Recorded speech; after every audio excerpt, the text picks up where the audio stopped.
का मेरा नाम है अर्पित शुक्ला और इस समय हम आपको कलेक्टर परिसर से सीधी तस्वीरें दिखा रहे हैं और ये सभी रेत के जो डंपर चालक हैं और इनकी मांग है कि यूनियन है और ट्रांसपोर्ट यूनियन है और इनकी सीधी तौर पर मांग है कि अब ये अपने जो डंपर हैं इनको अंडर लोड चलाना चाहते हैं, लेकिन बड़ी विडंबना है कि अंडर लोड चलाने के लिए भी इनको यहाँ पर धरना और प्रदर्शन करना पड़ रहा है।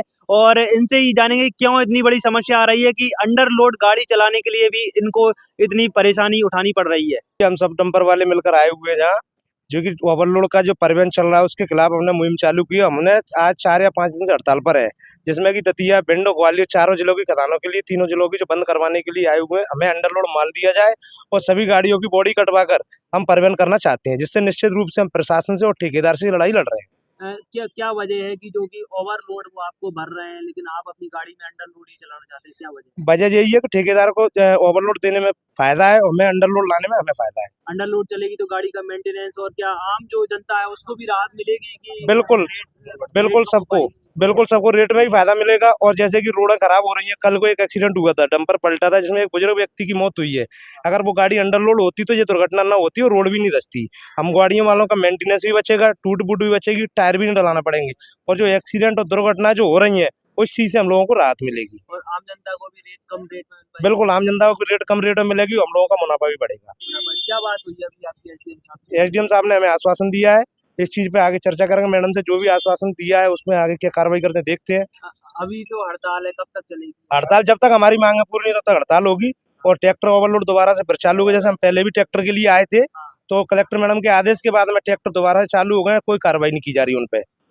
ठेकेदार अब उनको बढ़ावा दे रहा है, हम लोगों का घाटा कर रहा है। ठेकेदार से कल हमारे अध्यक्ष जी की बात हुई थी तो ठेकेदार ने कोई अभी ऐसा रिस्पॉन्स नहीं दिया है जिसपे कि हमारी मांग मानने के लिए वो तैयार हो। फिलहाल आप देख सकते हैं कई सारे जो ट्रैक्टर चालक हैं जो कि और डंपर चालक हैं वो पहुंचे हुए हैं और सीधे तौर पर मांग कर रहे हैं कि अंडर लोड गाड़ी अब उनको चलवाई जाए। और सबसे बड़ी बात है कि अंडर लोड गाड़ी चलाने के लिए भी इनको यहाँ पर ग्वालियर कलेक्टर परिसर में जो ज्ञापन देने के लिए आना पड़ा है। क्या बात हुई है भाई जब आपकी? अभी हमारी अभी हम मैडम से मिलने आए थे, कलेक्टर मैडम से, तो उनके बिहाफ पे एसडीएम साहब हमसे मिले हैं और हमने उनको मांग रखी है। कुछ समय से हम तो 2-3 साल से संघर्ष ये कर रहे हैं कि गाड़ियाँ अंडरलोड ही चलना चाहिए, कोई दुर्घटनाग्रस्त होती है, हमारे व्यापार का घाटा बढ़ता है, टूट फूट बढ़ती है और अगर कोई गाड़ी पकड़ी जाती है तो उसमें गलती ट्रांसपोर्टर की मानी जाती है, जबकि गलती ट्रांसपोर्टर की नहीं है, गलती भरने वालों की है।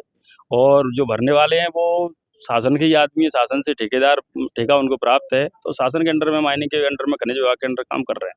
खनिज विभाग से हमने कई बार आग्रह किया है, लिखित में उनको आवेदन किया है और कलेक्टर साहब से भी कई बार निवेदन किया है, उनसे आदेशित भी करवाया है, मगर उनको हमारी कोई सुनवाई उसमें नहीं करते वो, और एक प्रकार से ठेकेदार की वो पक्ष रखते हैं और ओवरलोड माल देते हैं वो। कब तक आपकी हड़ताल रहेगी? हड़ताल हमारी अभी 2-3 दिन से जारी है और जब तक वो अंडरलोड के लिए पूर्णतः अंडरलोड गाड़ी भरना चालू नहीं करते तब तक हमारी हड़ताल रहेगी।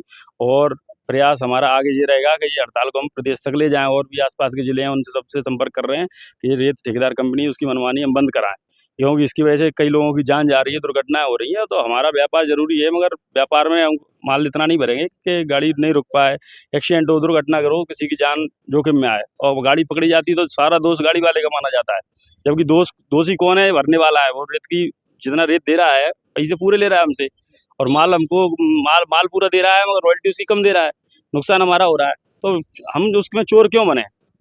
चोर हम क्यों बने? चोर इसलिए हम नहीं बनना चाहते, ठेकेदार गलती कर रहा है, उसका पूरा पैसे हमसे ले रहा है, रॉयल्टी हमको कम दे रहा है, इसलिए भाई जितनी रॉयल्टी दे रहा है उतना माल दे और हमको अंडरलोड माल दे।